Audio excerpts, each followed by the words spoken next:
Misaka Rasulullah Fatihah dan Melakukan Bayari Bitanku Gedema Malamba Semua bersih kembali Mauna Rale Waktu Pujian Apa Pario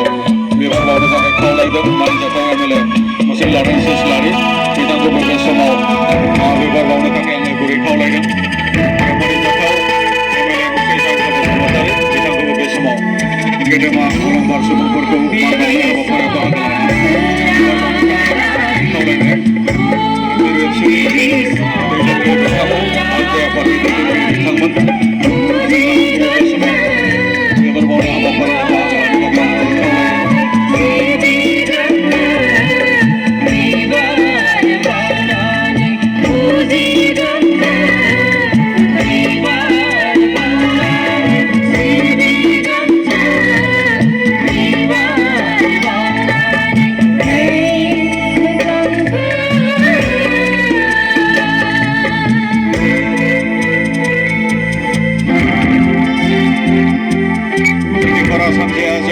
लोगो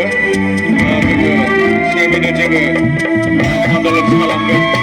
आरो बेनि उनाव जों बर'नि गेदेमा अलंबार सुबुंफोरखौ गोसोखांनानै मान बावगोन